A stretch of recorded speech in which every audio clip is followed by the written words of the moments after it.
नमस्कार, एक बार फिर से आप सभी का बहुत बहुत स्वागत है। ऐसे तो बीमारियों का कोई मौसम नहीं होता है, अब बीमारियों का कोई समय भी नहीं होता है। कभी भी इंसान को किसी भी तरह की बीमारी उसको अपने गिरफ्त में ले सकती है। और देखा जाता है रात हो या दिन, जाड़ा सर्दी गर्मी बरसात, कोई भी मौसम हो, किसी भी मौसम में किसी तरह का मरीज आ सकते हैं। लेकिन ख़ास करके गर्मी के मौसम को बीमारियों का मौसम कहा जाता है।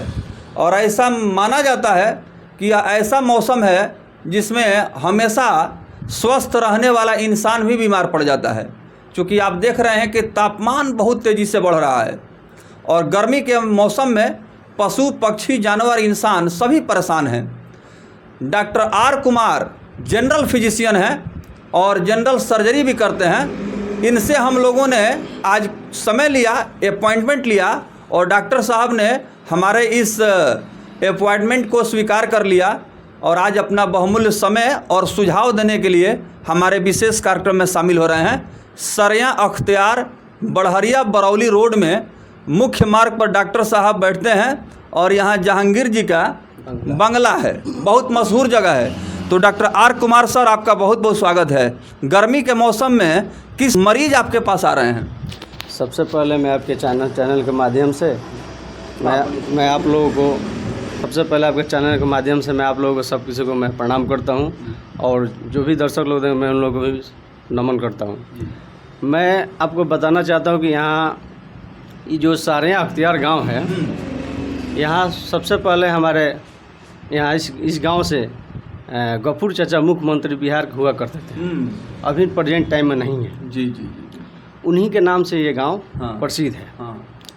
और समझिए कि इस पर्पज़ से हमें अपना ये क्लिनिक छोटा सा में डाला है यहाँ पर लोगों का सेवा करने के लिए। तो अभी गर्मी का समय है, सबसे बड़ी बात है गर्मी के समय में हाँ। लू का प्रकोप सबसे ज़्यादा चल रहा है।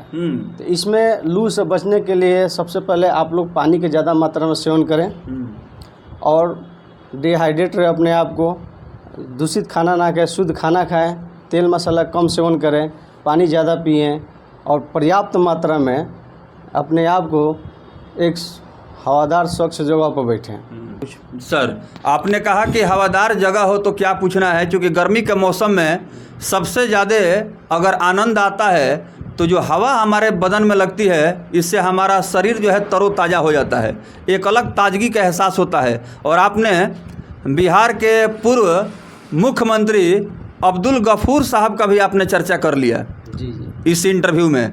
और मैं बताना चाहूँगा कि अब्दुल गफूर साहब समाजवादी विचारधारा के एक बहुत बड़े नेता रहे, जो बिहार सरकार में वो मुख्यमंत्री भी बने थे। उन्हीं के पैतृक गांव में डॉक्टर साहब क्लिनिक चलाते हैं, इसलिए ये सौभाग्य है इनका। डॉक्टर साहब, इस इलाके के जो लोग आते हैं, ख़ास करके उनका हेल्थ और हाइजीन का आपने अवलोकन किया, किस तरह के लोग हैं यहाँ? जी जी, सबसे मैं बताना चाहता हूँ आपकी इस एरिया में सबसे ज़्यादा समझिए रूरल क्षेत्र है। तो रूरल क्षेत्र में समझिए कि लोग जागरूक नहीं होते हैं। हाँ। लोगों को जागरूक करना हमारा पहला कर्तव्य है जी। मैं एक डॉक्टर हूँ, मेरा एक जागरूक उन लोगों को करना मेरा पहला कर्तव्य है। मैं सबसे पहले लोगों को ट्रीटमेंट देने से पहले मैं ये सजेस्ट करता हूँ कि आप अपने आप को कैसे हाइजीन से बचना है, पर्सनल हाइजीन, अपने आप को स्वच्छ रहना है। ठीक है, आज के समय में देखिए तो 80% लोग जो शिक्षित लोग हैं वो लोग बीमारी से भी बच रहे हैं, साफ़ सुथरा कपड़े पहन रहे हैं, भोजन खा रहे हैं ना, तेल मसाला कम खा रहे हैं। जो 20% लोग हैं जहाँ शिक्षा के अभाव कमी है, समझिए कि ये जो क्षेत्र है बखरौल, सारियाँ, मुजावना, ठीक है, काला, बिशुनपुरा, ये सब ज़्यादातर इस क्षेत्र में SC/ST वर्ग के सबसे ज़्यादा लोग हैं। इनमें सबसे ज़्यादा समझिए कि इन लोगों में सबसे बड़ी बात है कि जहाँ तक शिक्षा का जहाँ कमी होता है वहाँ पर लोग सबसे ज़्यादा बीमार भी पड़ते हैं। अगर आपके पास शिक्षा आ जाएगा तो आप अपने आप को एक सुचारू रूप से कैसे हमको रहना है, क्या खाना है, कैसे बैठना है, क्या पहनना है ना, तो अपने आप को कंफर्टेबल महसूस कीजिएगा। तो हम लोग इलाज देने से पहले सबसे पहले हेल्थ टिप्स के बारे में लोगों को बताते हैं। ठीक है, और लोग जब जागरूक होंगे तो कम से कम बीमार पड़ेंगे, तो हमारा भी सहूलियत बनेगा कि चलो हमारे बताए हुए अनुसार से लोग चल रहे हैं। मैं बताना चाहूँगा कि डॉक्टर आर कुमार के पास बहुत सारे ऐसे मरीज आए हैं जिनको ये उम्मीद नहीं थी कि वो ठीक हो पाएंगे, बड़े बड़े अस्पतालों में जा कर के उन्होंने इलाज कराया और नामी गिरामी जो डॉक्टर हैं उनसे उन्होंने सुझाव लिया, तो उन्होंने कहा कि अब यह बीमारी ठीक नहीं होगी, मरीज का स्थिति जो है गंभीर है। लेकिन डॉक्टर आर कुमार के पास आने के बाद बहुत सारे मरीज ठीक हुए और उनकी ज़िंदगी में एक नई शुरुआत हो गई। तो डॉक्टर साहब, वहाँ माता जी बैठी हुई हैं, उनका भी एक मामला था कि उनकी बेटी का आपने इलाज किया और वो ठीक हैं। बिल्कुल बिल्कुल। इनकी जब बेटी आई थी मेरे पास, तो बहुत ज़्यादा क्रिटिकल कंडीशन था और वीकनेस भी बहुत ज़्यादा था उनको, ठीक है। और समझिए कि इतना क्रिटिकल कंडीशन था कि उनको चलने में भी असमर्थ हो रहा था। तो इन्होंने, माताजी ने मेरे पास आई, इनको भी किसी ने एडवाइस किया था कि बंगले पे एक डॉक्टर साहब बैठते हैं, जाइए वहाँ लेकर अच्छा ट्रीटमेंट मिलेगा। इस उम्मीद के साथ उन्होंने लेकर आए, मैंने इलाज दिया। उनकी बेटी आज बहुत अच्छी हैं। फिर माताजी को भी कुछ परेशानी था। माताजी, सबसे बड़ी बात है, माताजी किसी डॉक्टर के पास इलाज करा दे तो अपने आप को, जैसे डॉक्टर पर विश्वास ना करना। तो डॉक्टर पर जब विश्वास नहीं करिएगा तो आपको मेडिसिन भी वर्क कम ही करेगा, ठीक है। जो मान लीजिए हम लोग मंदिर मस्जिद में पत्थर को ही पूजते हैं, तो उसमें विश्वास रखते हैं कि यहाँ भगवान है, तो हम लोग को उम्मीद जगता है कि नहीं चलिए यहाँ भगवान है तो पूजते हैं। उसी तरह डॉक्टर पर भी विश्वास करना होगा, और डॉक्टर पर जब आप विश्वास कीजिएगा तो 100% आपका बीमारी क्योर होना ही होना है। बिल्कुल। सबसे बड़ी बात है कि हम जब हमारे पास जो भी पेशेंट आता है, हम डायग्नोसिस करते हैं, उनका जांच करते हैं, उनका दिनचर्या लेते हैं, क्या खाते हैं, क्या पीते हैं, कैसे वो रहते हैं, कब सोते हैं, ये सारा टाइम टेबल लेते हैं, उनका एक हिस्ट्री मेंटेन करते हैं। उसके बाद से जब हम उनको डायग्नोसिस के बाद कुछ ब्लड एग्जामिनेशन होता है, उसको हम कराते हैं। इस स्टेज पे जाने के बाद से उनको मैं मेडिसिन एडवाइस करता हूँ। मेडिसिन एडवाइस करने के बाद से फिर मैं बीच में पेशेंट से अपने कॉल के माध्यम द्वारा या फिर रेफरेंस द्वारा बुलाता हूँ उनको। फिर मैं उनसे डायग्नोस करता हूँ, पूछता हूँ कि आपका डिजीज़ कितना, जो आप बीमारी का इलाज मेरे पास ले रही थी, कितना % आपको आराम है, ठीक है। पेशेंट ऐसे ऐसे हमको रिपोर्टिंग देते रहते हैं, मैं आगे इलाज देता रहता हूँ। और कम से कम खर्च में हमारे यहाँ सुविधा दिया जाता है। मेरा क्लिनिक का नाम है गरीब सेवा सदन क्लिनिक। मैं डॉक्टर आर कुमार। मैं प्रयास करता हूँ कि यहाँ रूरल क्षेत्र है तो कम से कम खर्च में लोगों को इलाज दूँ। हमारे पास कुछ ऐसे पेशेंट आते हैं जिनको बिल्कुल बुझे के पैसा नहीं है, उस लायक असमर्थ है, तो मैं उनको बिल्कुल अपनी तरफ सेवा मुक्त रखा हूँ। यहाँ रहना खाना भी फ्री रहता है, मैं ट्रीटमेंट भी देता हूँ अपने तरफ। डॉक्टर साहब, अंतिम सवाल, चूँकि देखा जाता है कि जब बड़े बड़े हॉस्पिटल में, नर्सिंग होम में मरीज जाते हैं और मरीज के जो परिजन हैं वहाँ जाते हैं, तो उनको लगता है कि अस्पताल बहुत बड़ा है, बिल्डिंग बड़ा है और ये इलाज यहाँ अच्छा होगा।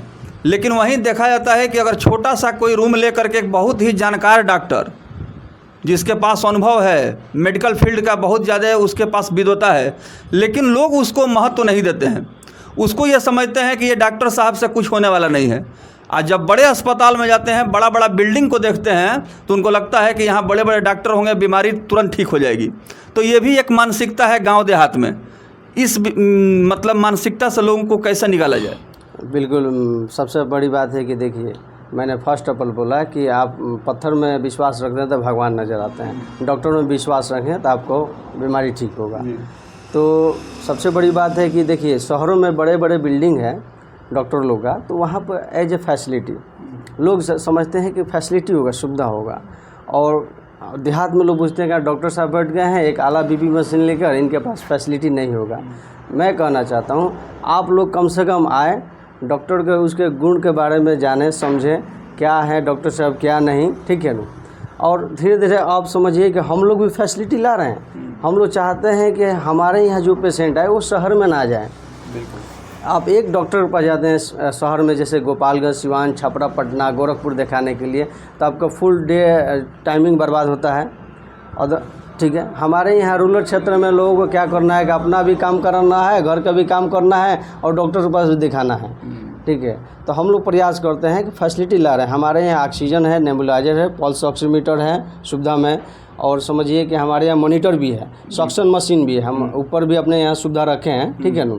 जो क्रिटिकल रात में इमरजेंसी केसेज आते हैं तो मैं उन लोगों को टेकअप करता हूँ। इतने सारे सुविधा, और हमारे यहाँ पैथोलॉजी का भी सुविधा है, अल्ट्रासाउंड का भी सुविधा है, ठीक है। और हमारे पैथोलॉजी नियरेस्ट अबाउट पास में ही है। हमको 24 आवर्स में वो सुविधा में रहते हैं, तो मरीज़ को आसान रहता है। तो हम लोग बताते हैं पेशेंट को कि आप आइए, कम से कम आपको सारे सुविधा यहाँ मिलेगा, ठीक है। चलिए, अब बड़े शहरों में जाने की ज़रूरत नहीं है, कम खर्च में वो तमाम सुविधा डॉक्टर साहब यहाँ उपलब्ध करा दिए हैं। और आप जब यहाँ आएंगे तो आपकी जो भी समस्या होगी निश्चित रूप से दूर हो जाएगी, क्योंकि विश्वास सबसे बड़ी पूंजी है। जहाँ विश्वास है वहीं समस्या का समाधान है, और जहाँ विश्वास नहीं है वहाँ भगवान भी आके खड़े हो जाएंगे तो समस्या हल होने वाली नहीं है। धन्यवाद डॉक्टर साहब। Thank you.